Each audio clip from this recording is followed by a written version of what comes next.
സംസ്ഥാനത്തെ മഴ മുന്നറിയിപ്പിൽ മാറ്റം വന്നിരിക്കുന്നു. മലപ്പുറം, വയനാട് ജില്ലകളിൽ ഓറഞ്ച് അലർട്ട് പ്രഖ്യാപിച്ചു. 8 ജില്ലകളിൽ യെല്ലോ അലർട്ടുണ്ട്. AV ജയശങ്കർ നൽകും തിരുവനന്തപുരത്ത് നിന്നും അതിന്റെ വിശദാംശങ്ങൾ.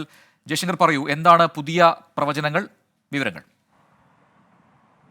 അതായത് സംസ്ഥാനത്ത് വരുന്ന ദിവസങ്ങളിലും അതിശക്തമായ മഴ തുടരുമെന്നാണ് കേന്ദ്ര കാലാവസ്ഥാ വകുപ്പിന്റെ നിലവിലെ പ്രവചനം. അതിന്റെ ഭാഗമായി 2 ജില്ലകളിൽ ഇന്ന് ഓറഞ്ച് അലേർട്ട് പ്രഖ്യാപിച്ചു. മലപ്പുറം, വയനാട് ജില്ലകളിലാണ് ഓറഞ്ച് അലേർട്ട് ഉള്ളത്. ഒപ്പം തന്നെ 8 ജില്ലകളിൽ യെല്ലോ അലേർട്ട് ഉണ്ട്. ആലപ്പുഴ, എറണാകുളം, ഇടുക്കി, തൃശൂർ, പാലക്കാട്, കോഴിക്കോട്, കണ്ണൂർ, കാസർഗോഡ് ജില്ലകളിലാണ് ഇത്തരത്തിൽ യെല്ലോ അലേർട്ട് പ്രഖ്യാപിച്ചിരിക്കുന്നു. ഒപ്പം തന്നെ കേരള തീരത്തും ലക്ഷദ്വീപ് തീരത്തും മത്സ്യബന്ധനത്തിന് നിരോധനം ഏർപ്പെടുത്തിയിട്ടുണ്ട്. കാരണം ഉയർന്ന തിരമാലയ്ക്കും മറ്റും സാധ്യതയുള്ളതിനാൽ കടലിൽ വലിയ തോതിലുള്ള കാറ്റിനും സാധ്യതയുണ്ട്. ഇതിനാൽ തന്നെ കേരള ലക്ഷദ്വീപ് തീരത്ത് മത്സ്യബന്ധനത്തിനും നിലവിൽ നിരോധനം ഏർപ്പെടുത്തിയിട്ടുണ്ട്. എന്തായാലും വരും ദിവസങ്ങളിലും മധ്യ കേരളത്തിലും വടക്കൻ കേരളത്തിലും ഉൾപ്പെടെ ശക്തമായ തോതിലുള്ള മഴ ലഭിക്കുമെന്നാണ് കേന്ദ്ര കാലാവസ്ഥാ വകുപ്പിന്റെ മുന്നറിയിപ്പ്. ഈ ഒരു മുന്നറിയിപ്പുകളുടെ പശ്ചാത്തലത്തിൽ അടിയന്തര നടപടികൾ സ്വീകരിക്കാൻ മുഴുവൻ ജില്ലാ കളക്ടർമാർക്കും ദുരന്ത നിവാരണ അതോറിറ്റി പ്രത്യേക മാർഗനിർദ്ദേശം പുറപ്പെടുവിച്ചിട്ടുണ്ട്. കാരണം ഈ മഴ വരുന്നൊരു ഘട്ടത്തിൽ കൃത്യമായി ക്യാമ്പുകൾ ക്രമീകരിക്കുന്ന കാര്യവും ഒപ്പം ഈ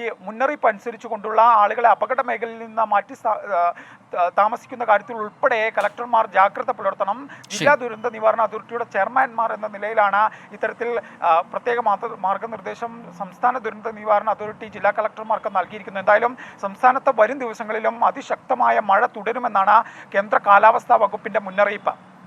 AV ജയശങ്കറാണ് വിശദാംശങ്ങൾ നൽകിയത്. ലോകത്തെവിടെയായാലും ഏത് സമയത്തും 24 വാർത്തകളും ഓഗ്മെന്റഡ് റിയാലിറ്റി പാക്കേജുകളും എക്സ്പ്ലെയിനറുകളും വിശദമായി കാണാൻ ഞങ്ങളുടെ യൂട്യൂബ് ചാനൽ നിങ്ങൾക്ക് സബ്സ്ക്രൈബ് ചെയ്യാം.